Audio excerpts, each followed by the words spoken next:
So let's start discussing short answer questions in the IELTS reading, and we will start from test 193, and our passage is about Roman tunnels.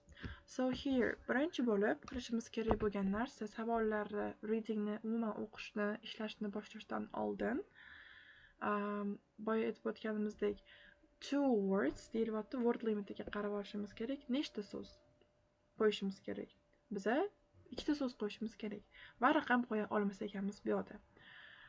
Keyin readingni ishlayotgan vaqtda savollarga qarab chiqishimiz kerak, keywordlarga chizib. O'zimizni 50% tayyorlagan bo'lar ekanmiz. Misol uchun, what type of mineral were the something mines in Wales built to extract? Qanaqa turdagi mineralni ekstrakt qilib olishibdi? Uni qayerdan olamiz? Biza readingni yana qaytaraman, ishlayotgan vaqtimizda scanning qilishimiz kerak bo'ladi. Mana bu bizda atoqli ot bo'lganligi uchun biza bu so'zni tekst ichidan qidirib olishimiz, topib olishimiz nisbatan osonroq bo'ladi. Butun passageni o'qib o'tirgandan ko'ra bitta savolga javobini topish uchun mana shu so'zni scan qilgan bizga ancha-muncha foydaliroq. Va biz buni qayerdan olamiz? Mana bu joydan olar ekanmiz. Traces of such tunnels used to mine gold can still be found. Savolimizda so'ralyapti, qanaqa turdagi misol mineral ekstrakt qilib olingan va bizda bu gold ekan. Ya'ni gold hali ham ekstrakt qilib olinayotgan ekan va tunnellarda mana shu narsa topilgan ekan. Demak, bu yerdagi mineral faqatgina bu gold ekan bizda. 12-chi savolimiz.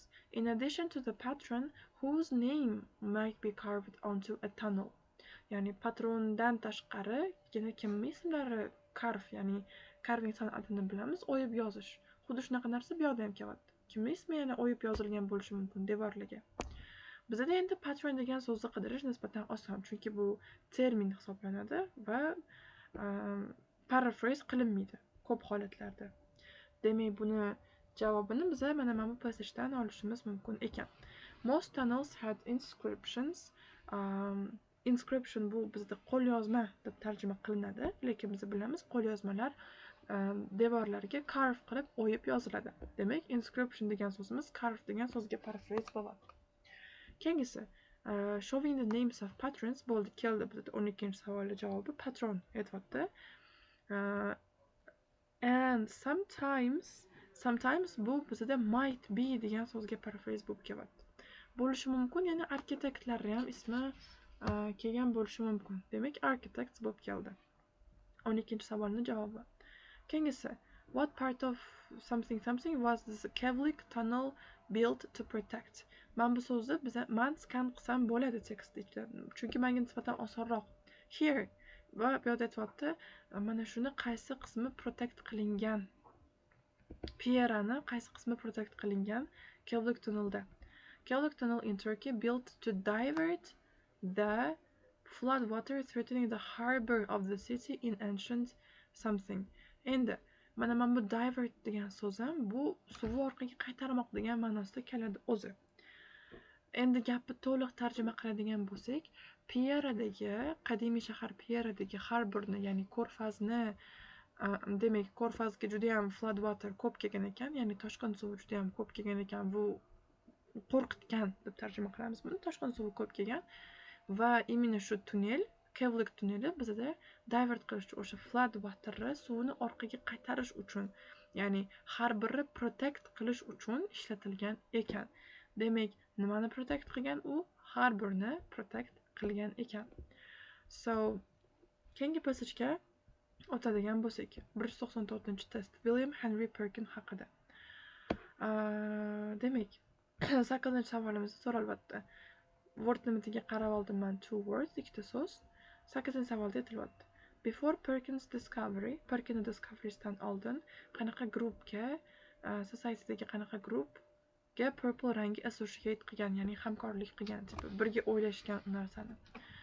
Chizib olishim kerak bo'lgan keyworddan before degan so'zim, chunki menga Perkin's discovery'dan keyin yoki Perkin's discovery'si vaqtidagi narsa kerak emas. Menga aynan before kerak. Va undan keyin grow up in society ga chizib oldim. Qanaqa guruhga odamlari? Va purple. purple nima skaner qilishim mumkin, chunki bu so'z nisbatan paraphrase bo'lib kelmaydi. Va bu savolga javobni men birinchi paragrafdan olaman, mana bu qatoridan. Indeed, the purple color extracted from a snail was once so costly. Costly means expensive, juda ham qimmat bo'lgan ekan. That in society at the time only the rich could afford it. Faqatgina boylargina u vaqtda afford qila olgan, qurib yeta olgan. Ya'ni jamiyatdagi boylar qatlami. Endi shu joyda bizda zo'r grammatika ketyapti. Richni bilamiz, bu bizda boy. Qanaqa? Boy, ya'ni sifat. Endi biza odamlarni tasvirlaydigan sifatlarni oldidan the aniq artiklni qo'yish orqali rich degan so'zni odamlarga o'tkazishimiz mumkin. Ya'ni boy edi o'zi rich. Endi the rich qiladigan bo'lsam, boylar, boy odamlar deb tarjima qilinyapti. Keyingi, demak 8-savol javobi the rich bo'lar ekan. 9-savol. What potential did Perkin immediately understand his new dye had? Ya'ni qanaqa potensialini tushundi Perkin? Birdaniga to'satdan tushundi. Xo'p, bu savol javobi qayerdan kelyapti? Keyingi paragrafdan, ikkinchi paragrafdan. Va bu holatda ko'pchilik chalg'itadigan joyi fabric. Color fabric. Chunki men bu quickly grasp degan so'zga qaraydi-da, fabric, color fabric qilib olib qo'yadi. No, bu yoqda bizda aytilyapti. Could be used, foydalanilishi mumkin deyapti. Ya'ni bu aniq emas. Endi keyingi gapni o'qiydigan bo'lsak. But perhaps the most fascinating of Perkins' reactions, u allaqachon topgan narsasi bo'lishi kerak bizaga. Was his nearly instant recognition. Mana bu instant recognition bizda savoldagi immediately understand degan so'zga paraphrase bo'lib keldi. Va u birdaniga tushungan ekan, unda commercial possibilities bor. Ya'ni uni sotsa bo'ladi, savdoga oid bo'lgan possibilities borligini u tushunib yetgan ekan. Ya'ni eng fascinating tushungan narsasi, understand qilgan va topgan narsasi bu commercial possibility.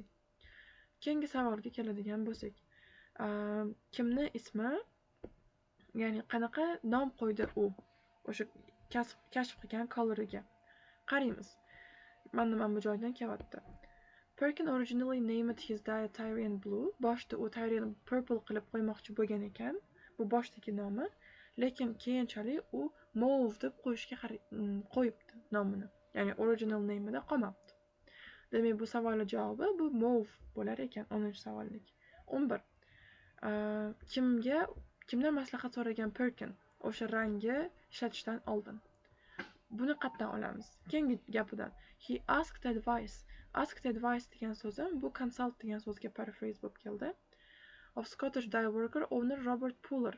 Skaner qildim, ya'ni tezlik bilan ko'zga o'rtirdim va ismini topdim. Bu ham bo'lsa Robert Puller ekan. 11-savol javobi Robert Puller. Keyingisi 12. In what country did Perkins' newly invented color first became fashionable? Qaysi davlatda fashionable bo'lib ketibdi? Bizda kelyapti bu, mana bu gapdan. The company received a commercial boost. Commercial boost degan so'zi menga fashionable degan so'zga paraphrase bo'lib keldi. From the Empress Eugenie France. Fransiyada ekan demak. Bu yerda ham skaner usulini qo'lladim. Keyingisi, oxirgi savolimiz. According to the passagega ko'ra, qanaqa kasallikni oldini olishga harakat qilishyapti ekan hozirgi researcherlar mana shu sintetik dye'larni ishlatish orqasidan. Dye bu bo'yoq deganimizda. Va buni biz mana bu joydan topar ekanmiz. Artificial dyes continue to play a crucial role today. Dye'lar haqida gapirib ketyapti va aytyapti.